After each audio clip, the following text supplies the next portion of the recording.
আসসালামু আলাইকুম। আশা করি সকলে ভালোই আছেন। তো আজকে আমরা যেটা দেখব সেটা অপরচুনিটি। আমরা গত ভিডিওতে যেটা দেখেছিলাম সেটা ছিল অটোমেশন অথবা ওয়ার্কফ্লো। তো অটোমেশন আমরা যখন করতে যাব তখন এটাকে আমরা একটা লিডকে একটা স্টেজ থেকে আরেকটা স্টেজে নিয়ে যেতে হবে। কারণ আমাদেরকে বুঝতে হবে একটা কাস্টমারের মুভমেন্ট কোথায় যাচ্ছে এবং আমরা একটা কাস্টমারকে কিভাবে সঠিক ওয়েতে ট্র্যাক করতে পারি এটা আমাদের জানা দরকার। আমরা যদি এটা না জানি তাহলে আমরা তার বিজনেসটাকে স্কেল আপ করতে পারবো না। আমরা ক্লায়েন্টের বিজনেস স্কেল আপ করতে পারবো না। তো চলুন কথা না বলে শুরু করা যাক। দেখতেই পাচ্ছেন আমি এখন আমার গোহাই লেভেলের অ্যাকাউন্টে আছি এবং এখানে আমি অপরচুনিটি ফিল্ডে আছি এবং এখানে আমি পাইপলাইন ফিল্ডে আছি। চলুন একটা পাইপলাইন ক্রিয়েট করা যাক। আমি এটার নাম দিলাম রুটিন বিজনেস। ওকে, নিউ লিড, কন্টাক্ট, এটা ঠিকঠাক। দেন ইন্সপেকশন শিডিউল।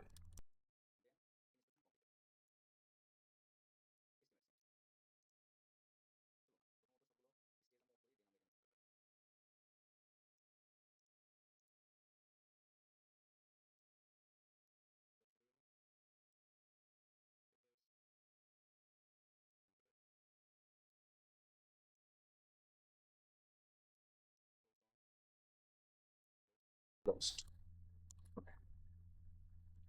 তো দেখতে পাচ্ছেন এখানে রুটিন বিজনেসের একটা পাইপলাইন ক্রিয়েট হয়ে গেছে। আমরা যদি এখানে অপরচুনিটি এখানে যাই এবং রুটিন বিজনেসে আমরা যদি আসি তাহলে আমরা দেখতে পাচ্ছি এখানে আমরা যে ফিল্ডগুলো তৈরি করেছিলাম সমস্ত ফিল্ড এখানে অ্যাভেলেবল দেখাচ্ছে।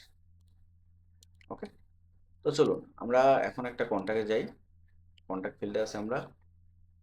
ওকে, কন্ট্যাক্ট ডিটেলস, কন্ট্যাক্ট ফিল্ড আপনারা দেখতে পাচ্ছেন। তো ধরুন আমরা এই কন্ট্যাক্টটা কোথা থেকে আসছে, আমরা এটাকে ইচ্ছা করলে আমরা অ্যাড করতে পারি। ইচ্ছা করলে যখন কোনো একটা ফর্ম সাবমিশন হবে আমরা সেখান থেকে এখানে কন্ট্যাক্টে আমরা অ্যাড করতে পারি। এটা অটোমেটিক্যালি আমরা দেখেছি এবং ইন ফিউচার আরও দেখবো ইনশাল্লাহ। তো এখানে আপনারা দেখতে পাচ্ছেন অ্যাকশন এবং অ্যাকশনের আন্ডারে অপরচুনিটি ক্রিয়েট নিউ। আমি এটাকে রাখতে চাচ্ছি, দুঃখিত, এটা ডাটা আসতে হয়তো একটু সময় নিয়েছে এটাই।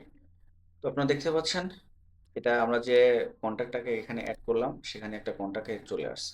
ধরুন আমাদের একটা রুফিং বিজনেস আছে এবং সেই রুফিং বিজনেসে কোনো একটা ফর্ম সাবমিশন হয়েছে। ফর্ম সাবমিশন হওয়ার পরে সেটা আমাদের কন্ট্যাক্ট লিস্টে অ্যাড হয়েছে এবং সেটা কন্ট্যাক্ট লিস্ট থেকে সরাসরি একটা অপরচুনিটি ফিল্ডে চলে আসছে।